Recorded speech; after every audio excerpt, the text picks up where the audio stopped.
YouTube? What is going on? DA Comics here, coming back at you guys with another pickups video. It's been a while. I've got a pile that's been just adding up as I've been waiting to get around to this video of a lot of stuff to show you guys. So I kind of just want to dive right into things here.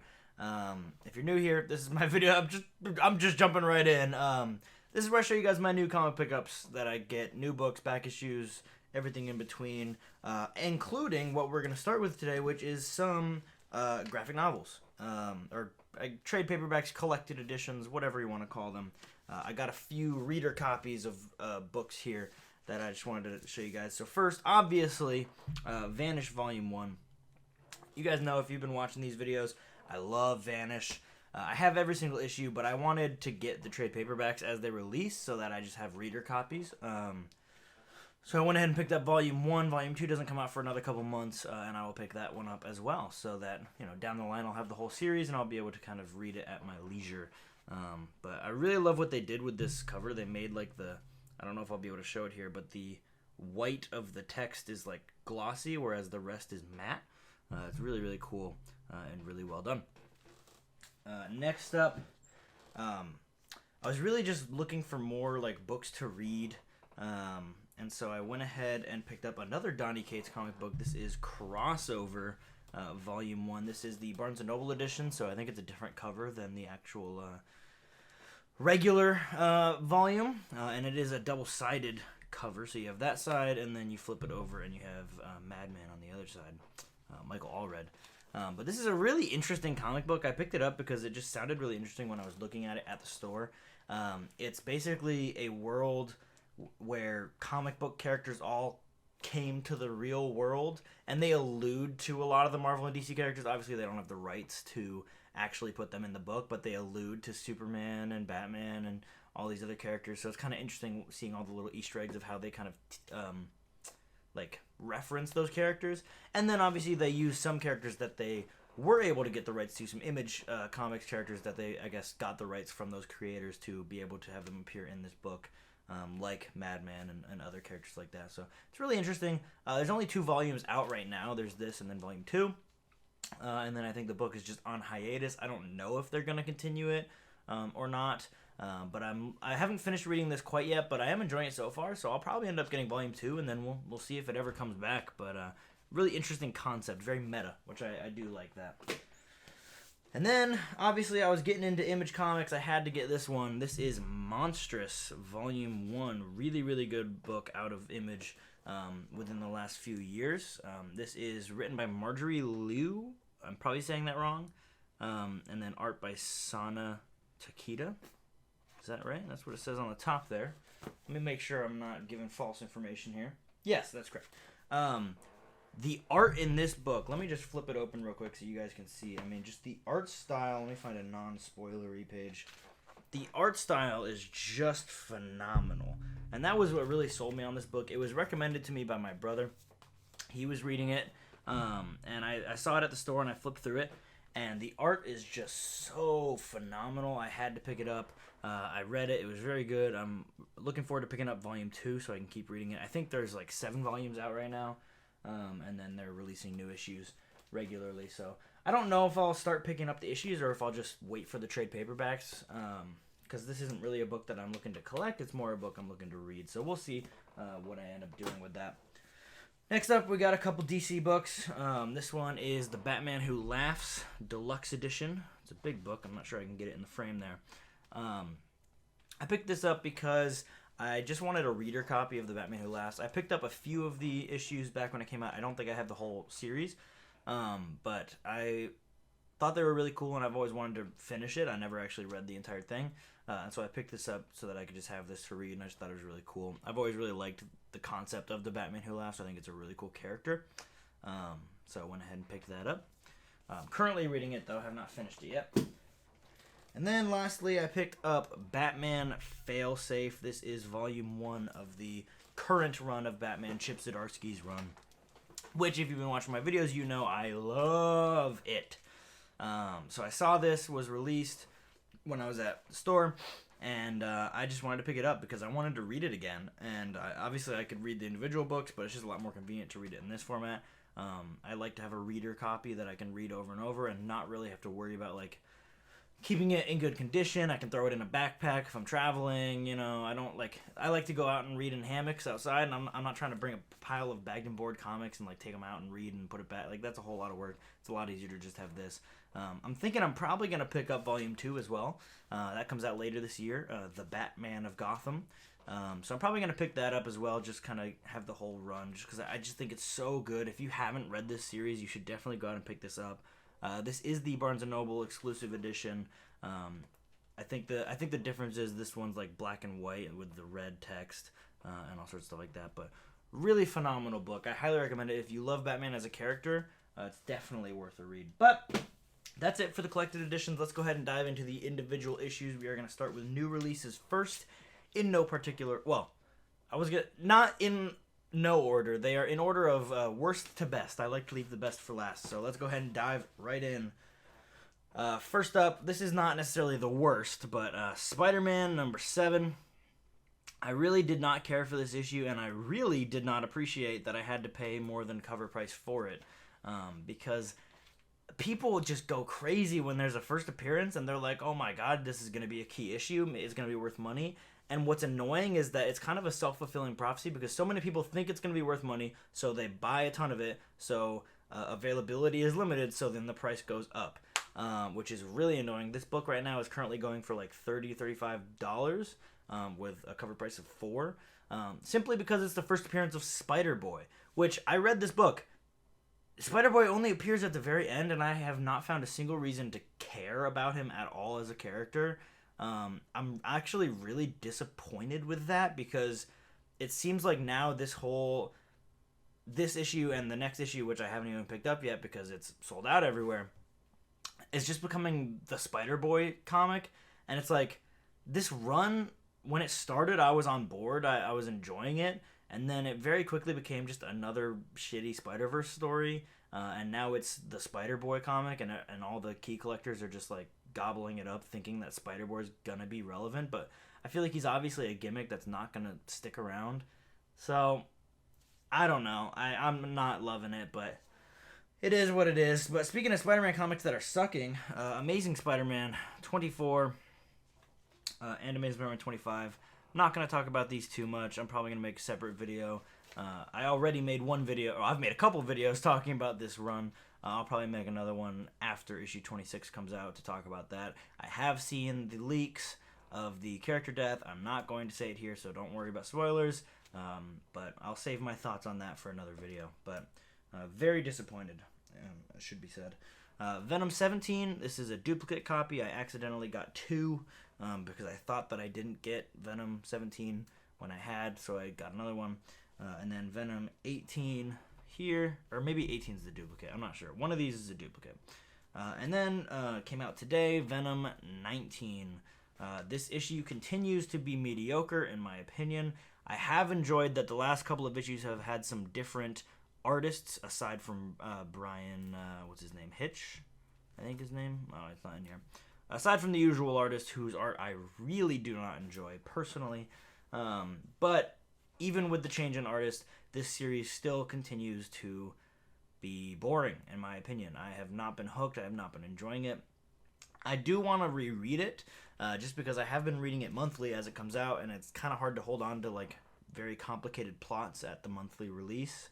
And I know JP, who you guys probably know, he has been catching up on this series, and he texted me and was like, yo, I'm loving this Venom series. And I said, are we reading the same Venom series? Because I am not loving it. But he read it all at once, so maybe it was a little easier to retain the story that way. I'm not sure. But I am just really, really disappointed with this run. But yeah. Moving on, we got Invincible Iron Man number 4. Ended up dropping this series, so not much to talk about there. Ghost Rider number 14, continuing this storyline with Danny Ketch, which is actually really interesting. I'm enjoying this current arc a lot more than the rest of the series, I'll say. It's kind of slowed down a little bit to allow for some storytelling. I feel like the book was kind of just moving too quickly for me, but we got Hulk number 14. This is the last issue in this volume of Hulk. Donny Cates and Ryan Otley's run coming to a swift conclusion. I'm not sure what's going on behind the scenes. It seems like Donny Cates just suddenly dropped out of all of the books he was writing except for Vanish, so I don't know if he dropped out to focus on Vanish or if something happened, but felt like it didn't really have the time to tell the story that was envisioned when the book started. I feel like there was a vision for this series and it didn't really get to be realized, but I will say at the end of the day, as the series comes to a conclusion, I did actually enjoy it. I thought the art was refreshing. I did think the story was an interesting concept. It's not my ideal version of Hulk. I preferred the darker, more horror-esque Immortal Hulk, and also the upcoming Incredible Hulk series, which is going to be returning to those kind of horror stories. So, okay run. Definitely doesn't live up to Immortal Hulk, but how can you? I mean, that book is so legendary, you know. And speaking of Immortal Hulk, I saw that they're doing an Immortal Thor with Al Ewing, so that'll be interesting to see. We'll talk about that when that gets closer. Miles Morales Spider-Man number 5, the end of the first arc of this new run. I'm loving it. Cody Ziglar is doing a great job. The art is incredible. I'm not sure how to pronounce his name. Vicentini. He's a Marvel Stormbreaker, kind of new on the scene, and his art is phenomenal. I'm loving it. I'm loving this book. And it continues here with Miles Morales number 6, Carnage Reigns, part 2 of 7. I love they got the old school... I'm not sure what that's called, but just like Maximum Carnage, it says right on there, Carnage Reigns Part 2 of 7. I love when they do that, especially if you're going to be crossing over multiple different series. It makes it nice and easy to look and see, like, okay, this is Part 2 of Carnage Reigns, and so you're able to kind of find the other parts that you need. Carnage Reigns so far is pretty good. This book barely had Carnage in it, so cover's obviously a little misleading, but it's interesting to see Miles Morales interacting with Carnage, because that's something that hasn't really happened much, if at all. So it's interesting to see them kind of go head to head. This cover, let's just take a second and admire this cover. That's phenomenal. Ooh, bumping the camera.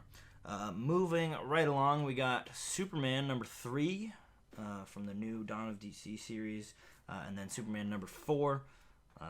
Enjoying that. Not loving it, but I'm enjoying it. It's not my favorite Superman book coming out right now. That would probably have to go to Adventures of Superman, which I'm sure I'll be talking about in a little bit. I think that's probably in here. It is. But moving right along, we got Thor 33. Not enjoying this very much. Again, another book that Donny Cates just dropped off of very abruptly, like mid-storyline. Seemed like he had a lot in the works that is not coming to fruition. But this run is coming to an end within the next couple of issues. I think 35 is going to be the last one, and then they're starting a new run with Al Ewing. So, a little disappointing end to what was otherwise, in my opinion, a really great run. But, hey, it is what it is. We got Carnage number 12. This was setting up for Carnage Reigns, and then Carnage Reigns Alpha. This is a variant. I was not able to pick up Volume 1 at my store.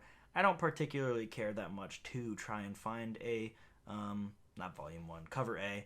I don't particularly care to try and find a Cover A. It's whatever. I mostly just wanted it to read it. Next up, we got a new series, Green Lantern number 1. I was excited to see Green Lantern return to an ongoing book, because as I've been getting into DC the last couple of months, I've been wanting to pick up a Green Lantern book, but there hasn't really been a great jumping on point for me, if there were any books even coming out. But this is Hal Jordan, Green Lantern, kind of a soft reboot, back to an issue number 1, starting from the beginning. And I really enjoyed this book. I'm definitely going to pick it up for a couple issues. We'll see how I feel about it and if I decide to keep picking it up from then. But for now, I'm in. Next up, we got Detective Comics 1071. This is a series that I definitely need to reread because I'm getting a little lost on what's going on. It's very, very deep, well written, but it's a little hard to follow month to month. I think I need to go back and reread volume by volume. I'm looking to pick up the collected edition when it comes out in a couple of months, but I do have the comics I should just go back and read so that I can better enjoy the new ones, because I'm getting a little lost. Action Comics 1054, Superman vs. Metallo. We got Saga 64, great book. Speaking of Image Comics, really, really great read. Loving that book. Another new series, we got Doctor Strange number 1, Legacy 427. You know a Marvel book is going to be good when it's got Alex Ross covers. It seems like Marvel just graces whatever they think the best run is going to be with Alex Ross covers. They did it for Immortal Hulk, and now they're doing it for this, and they're doing it for the Fantastic Four run, which we'll talk about in a bit, but oh my god, I'm loving that. But this book is really good. I was really looking forward to Doctor Strange coming back. I was enjoying Strange, but that was obviously very short-lived, only 10 issues, and now Steven is back, and I really loved this and issue number 2 here. Really, really good. Really loving those Alex Ross covers. Beautiful. Great stuff. Moving up to a new book today, we got Titans number 1. Setting up the Teen Titans, now Titans, to be kind of the new Justice League. The Justice League is no more. DC said they were killing the Justice League, and I guess they meant it, because there is no Justice League book coming anytime soon. It seems to have come to an end. I doubt it will last forever, but in the meantime, the Titans are stepping up to kind of take the place as the premier DC team. And I watched the Teen Titans cartoon when I was a kid, so a lot of these characters are familiar to me. Beast Boy, Starfire, Raven, Cyborg, obviously Nightwing was Robin, and then we have Wonder Girl and Wally West Flash. So very much similar team lineup. I mean, the Flash and the Flash is 1-to-1. I mean, Wally West versus Barry Allen. Wonder Girl is obviously very much the Wonder Woman role. Nightwing is the Batman. Cyborg is Cyborg. Beast Boy is kind of a Green Lantern alternate. I mean, they're both green themed, but I guess a little different. I really like Raven as a character, and I don't know a whole lot about Starfire, so I'm looking to see more of them. But this first issue was really good. I really enjoyed it. I think it's awesome, and I'm very much looking forward to the next issue. And speaking of big team number 1s, in the same week, we got the new Avengers number 1 by Jed MacKay. Finally, a new writer on the Avengers. It's been written by, oh my gosh, I'm blanking on his name. I can't remember right now, but he's been on the Avengers for a long time. And so they finally got a new creator on here, picked it up, and I really enjoyed it. I wish Carol Danvers wasn't there. I'm getting really tired of her. I mean, Marvel has been doing everything they can to put her front and center, and I just really don't like her as a character. The rest of this lineup, I'm okay with, though. Vision and Scarlet Witch, awesome. Black Panther, great. Sam Wilson Cap, awesome. Thor, Iron Man. The only thing I think that could make this better would be throwing on, like, Spider-Man, getting rid of Carol Danvers, maybe adding Black Widow again, or whatever. I don't know. It's a good lineup, but I will say I do notice there is no legacy number on this cover. Sometimes lately they've been excluding that from issue number 1, but then they bring it back for like issue 2 or whatever, so hopefully it'll be there going forward. I am always watching for them to take away the legacy numbering, because legacy numbering is the best thing they've added to their comics in a long time, and I'm waiting for them to screw it up and take it away. So I am always watching and waiting, and so I notice it's not on this, and we'll see what they do with issue 2. But continuing forward, I mentioned this earlier, Fantastic Four. What a fantastic run. I have never heard of any of these creators before. I think it's Ryan North, and I don't remember their first name, but Fiorelli on art. They seemingly just came out of nowhere. I don't know what they've worked on in the past, but they came onto this book. They made it very clear from the beginning. They said, hey, we are here to do for Fantastic Four what Al Ewing did for Immortal Hulk. We want to make the definitive book that is a love letter to this legacy, to this franchise, and they've done it. And it's got the Alex Ross covers and everything. And wow, every single issue in this run is just such a treat. The way they've done it, it's like each issue is its own standalone story, but they do connect and continue. So it doesn't feel like, volume 1 was like X story, part 1, part 2, part 3, part 4. Like, it was, each one was its own story, but it all kind of came together for this greater narrative. And that is how I think ongoing comics should be written. When you have books like Saga or The Walking Dead or Vanish, those are written in arcs, and you have parts to those arcs, and it's okay to do that. That's not bad. But when we're talking about your ongoing legacy titles from Marvel, like Fantastic Four, like Spider-Man, like whatever, they should be written as individual stories that connect. I think that's really the best formula, and they're doing a fantastic job of that with Fantastic Four. Released today was Fantastic Four number 7. This is Legacy 700. This was a interesting little story involving Doctor Doom, and it's just, I don't want to spoil it, but each of these, every single issue in this run, you can tell there was so much love and care put into it. You just gotta read it for yourself. If you've been waiting for a good time to read Fantastic Four, now is the time. You can jump on any one of these issues, but given that we're only 7 issues in, I recommend starting from the beginning. It's worth it. Trust me, it's worth it. It's so, so, so good. Moving forward, we have Batman and the Joker, The Deadly Duo, Part 7. Let me get some of these books out from behind there. This is the finale of this series, and wow, wow, wow, wow, what an incredible Batman comic. I'm not going to say too much about it, but definitely worth a read if you haven't picked it up yet. Adventures of Superman, John Kent, issue number 3. I mentioned it earlier.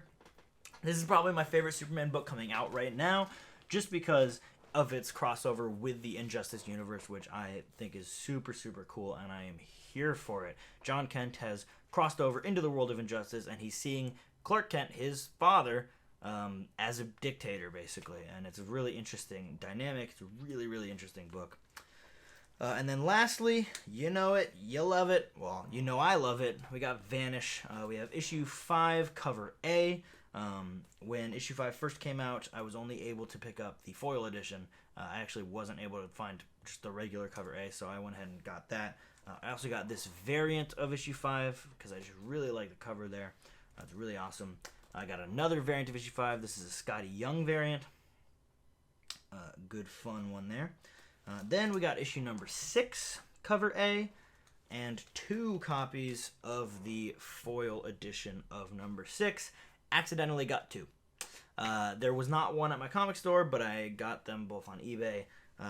One of them I got for a pretty normal price for these foil editions, and then the other one, I saw it listed for bid, and there was no bid, and it was starting at like $4, so I said, sure, I'll put a bid for $4, and then forgot about it, and then a week later, I guess no one else bid on it, and I won it for cover price, basically. So I have 2 copies, and I'm not mad at that. You know, it's cool. So love getting these foil editions. I'm going to continue to try to get every single issue in foil. And really, the dream right now is that one day I can go to an event that Donny Cates and Ryan Stegman are at and get them to sign every single one of these foil copies so that I can have the whole series in foil signed by the creators. That would just be awesome. But moving forward, let's go ahead and dive into some back issues. Got a decent amount, nothing too crazy, but we got a nice stack here. Picked up some back issues, continuing some of the series that I've been picking up recently, so these probably won't come as too much of a surprise to you. I did get this Incredible Hulk 368, just really loved that cover. You got the gray Hulk smashing out of the roof there. Really, really cool. Then we got some Green Lantern books. You guys may remember my last pickups video, I picked up a couple Green Lantern books, and that kind of, the joy that I got from picking those up kind of drove me to get a bunch more, and so that's what most of these are here. So we got Green Lantern 46 with, it looks like Cyborg Superman in the background there. Very cool. Green Lantern 42 with Deathstroke. Green Lantern 40 with The Flash. A lot of crossover between these two characters. I did not realize how much The Flash and Green Lantern really crossed over, but it's a lot. Then we got Green Lantern 36, Christmas issue. I am racking up the Christmas issues. I'm excited for Christmas time this year. I'm going to pull out all of my different Christmas issues I've picked up in the last year, and I think I have a decent amount of them. They're probably going to end up being on my shelf back here that I rotate through. Then we got Green Lantern 31, Guerrilla Warfare Part 3. The issue that I picked up last episode was Guerrilla Warfare, so now I have the whole story, I think. I might be missing one issue, but... Green Lantern 22, Star Sapphire, Lovers Reunion. Sorry, the glare there a little bit, but... Green Lantern 19, special 50th anniversary issue featuring the original Green Lantern on the cover there. Just thought that was really cool. Then we have Green Lantern number 6, featuring a few of the different Lantern characters there, I believe. And I'm relatively new to Green Lantern, so have patience with me here, but I believe it's John Stewart, and I don't remember his name. I'm sorry, I'm trying. But these are the first of any Green Lantern back issues that I'm picking up, so I'm still learning. And then I had to pick up at least one Silver Age book, and I really loved this one. It's Green Lantern number 30, featuring dinosaurs. The tunnel through time and it's Green Lantern fighting some dinosaurs. I just really loved that cover. I thought that was really, really cool. I love dinosaurs, so I'm here for it. I'm going to move those out of the way. And lastly, I picked up some Flash back issues. I have always liked the character of the Flash. I watched the show for many years, and finally decided to start picking up some Flash back issues. So, another Christmas issue. The Flash 87 featuring 3 Santas with guns.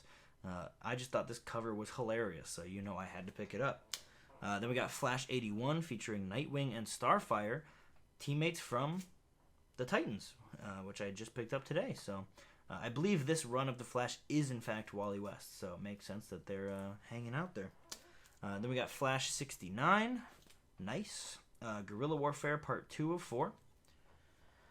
We got Flash 67. I just thought this was a really cool cover. Hat Trick, Abracadabra returns with this like demon hand coming out of the hat, and the expression on Wally's face is really well drawn in my opinion.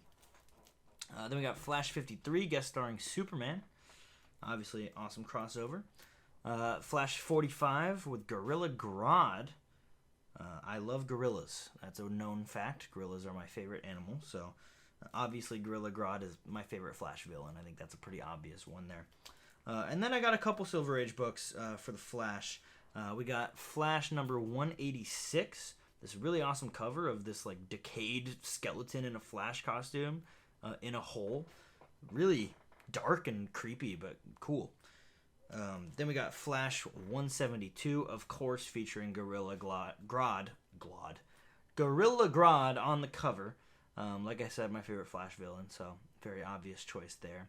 Pretty good condition, actually. Whenever it's a black cover, you're obviously worried about the dirt kind of showing up on there, but it actually looks really great, so I'm pretty happy with this copy. It really displays really well.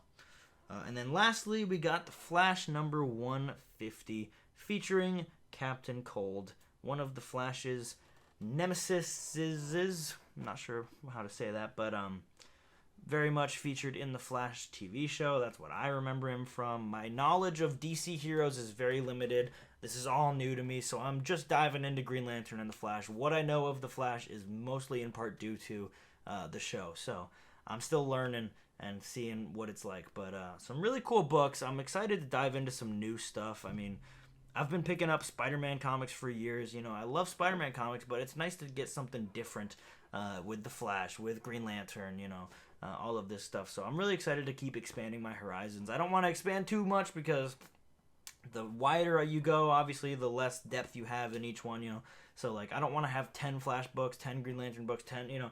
I want to be able to actually focus on series and pick those up. So, right now, my main focuses are the Flash, Green Lantern, Hulk, Fantastic Four. What else have I picked up a lot of? I really like the Ghost Rider books. I want to pick up more Doctor Strange, everything like that. So, Thor, obviously. So, right now, I've just been really fixated on DC and trying to pick up more Action Comics and Detective Comics, and now Flash and Green Lantern. Just really enjoying an entire new universe that I've never really dived into much before. And I kind of start by getting a small chunk to get me started, and then it'll be a little bit slower going forward. I think the next series that I'll really fixate on for like a small chunk to get started is probably Justice League. Right now I have like 2 Justice League books, so I'd like to get more. But yeah, that's going to do it for this video. Kind of a long one because it's been way overdue and I needed to get it done because I just have so many books piled up. So make sure you hit that like button if you did enjoy this video. And comment down below your thoughts. You know, what are some books that you're picking up right now that you're really excited about? I'd love to hear about it in the comments, as well as your thoughts on any of these pickups. What do you think of them?